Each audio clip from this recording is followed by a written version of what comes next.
Morning, all. All right, so we got two games tonight in the NHL. Looks like it'll be two games every day from here, which is great, right? One early game, one late game. You have Eastern Conference and Western Conference. I love this.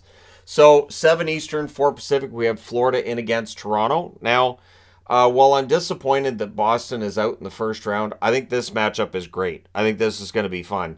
Uh, Matthew Tkachuk buttering up the Leafs a little bit by saying that the reward for beating the best team in the NHL is playing against the second best. I'm sure there are some teams that would say, well, wait a minute now. But, it's complimentary of the Leafs, and you'll take it, right? So this could be a very high-scoring series in that when you look at the numbers from the first round, for Florida, 3.71 goals scored per game. They allowed 3.86. For Toronto, they scored 3.83 goals per game. They allowed 3.5 goals per game. So, yeah, this could be a very high-scoring series. That being said, Bobrovsky, very likely the starter. I'm saying very likely because Lyon was the first goalie off the ice at practice. First goalie off the ice at practice usually indicates that's the starter. But 891 for Bobrovsky. I'm still thinking he's starting tonight.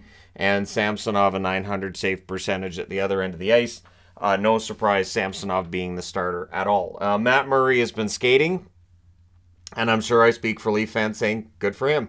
So 9:30. Hey, Samsonov got him here. It's no question about whether or not Samsonov's the guy from here on. 9:30 Eastern, 6:30 Pacific. Seattle in against Dallas. This should be fun. And again, Dallas 3-0 in the playoffs when I've worn them on a game day. So trying it again.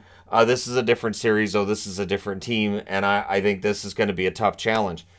So Seattle, in the first round, they only scored 2.57 goals per game, but they only allowed 2.71. And they were very, very frustrating for the Colorado Avalanche to play against.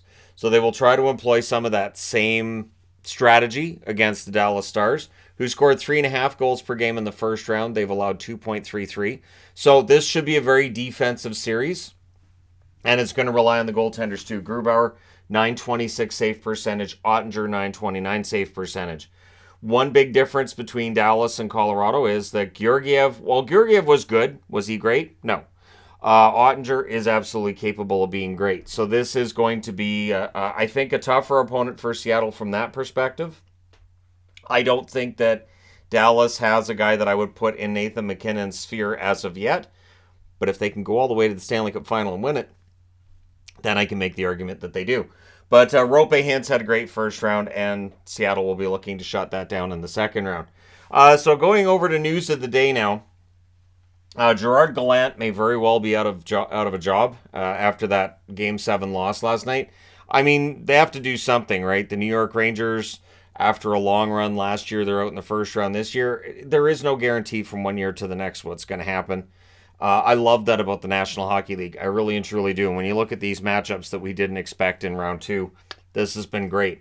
One of the best first rounds I can remember. You have to have upsets for people to look back and go, what a great first round. You have to have surprises because otherwise it's just sort of there. You're like, well, yeah, those were great games, but man, it would have been great if an underdog won. This round we got underdogs. But the interesting thing is the Rangers, even though they were the road team for games 1, 2, 5, and 7, meaning the Devils had home ice advantage, the Rangers were kind of expected to win. So, yeah, the pressure's on.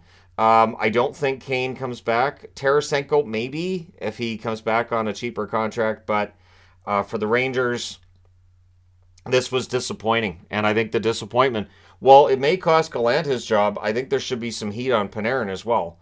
Panarin had a good second half to the season, but the playoffs, as it went along, he was just kind of invisible.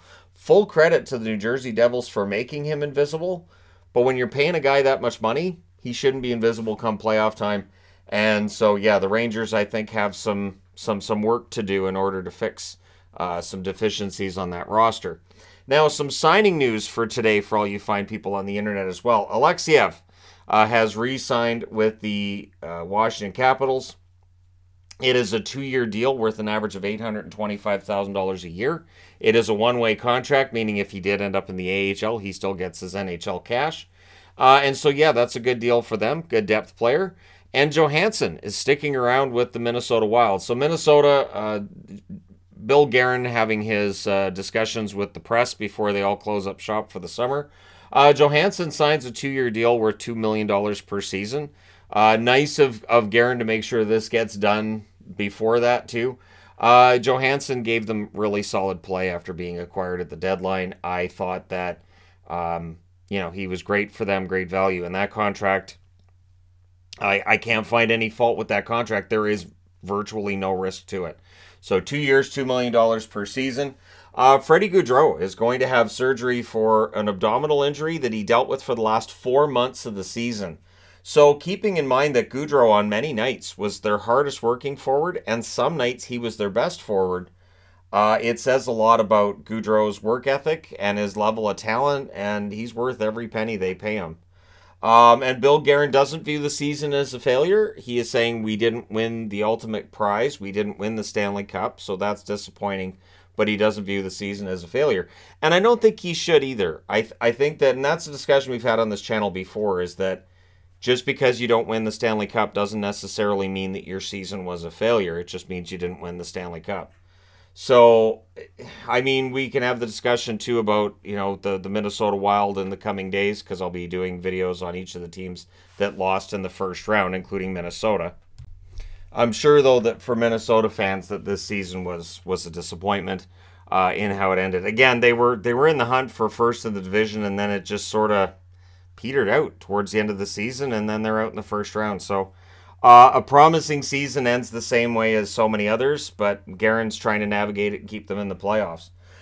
So with the Calgary Flames, there was, of course, the discussion via Alan Walsh about how much Jonathan Huberdeau was not enjoying the coaching stylings of one Daryl Sutter.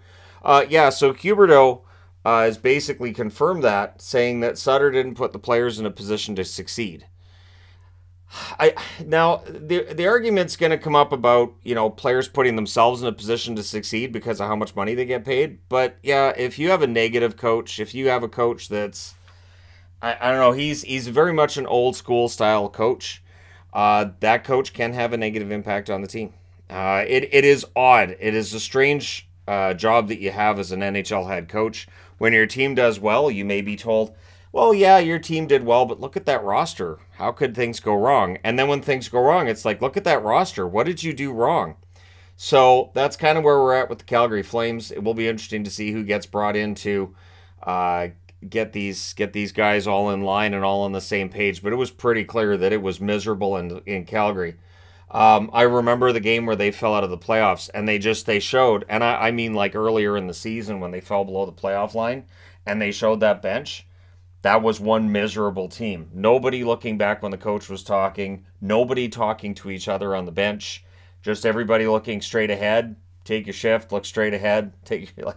That's not really the look of a team that's going to go far in the playoffs or a team that's going to make the playoffs. So, honestly, the Flames could have justified moving on from Sutter before the season was over. They could have done that to salvage the season.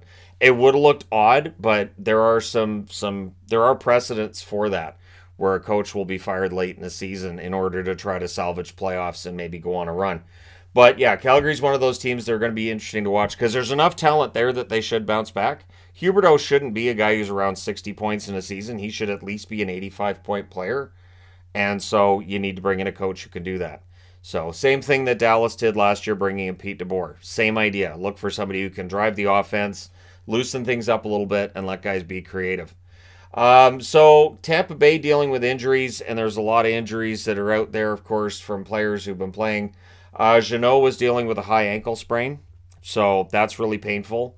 Braden Point was playing with a rib fracture, so that's very painful. Hedman, a hip impingement.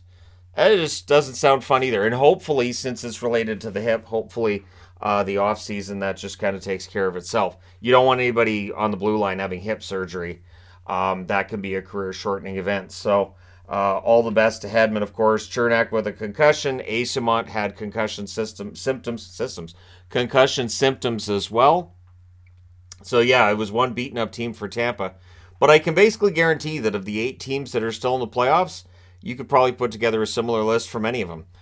These players play through a lot of injury. They play through I mean, look at what Morgan Barron went through, and he came back with all, what, 75 stitches, however many stitches it was. Hockey players are a different breed. If they can skate, they'll play. Even if they can't skate, they'll try. And so this is where we're at now with the 2023 playoffs, and we got 8 teams left. So we'll definitely have a lot to discuss, because that means there's 24 teams that are watching those 8. So that means a lot of discussions between those 24 teams, and odds are we'll start seeing some moves. Not that soon, but the rumors will pick up and all that. You guys already know how this works if you've been through NHL off seasons. All right, thank you guys so much for all your support. Again, let me know who you think wins tonight in the comment section below. Don't forget to hit like and subscribe. If you're browsing your way through, you just happened upon this video. And hey, thank you guys so much for watching, for all your support. I will talk to you again soon.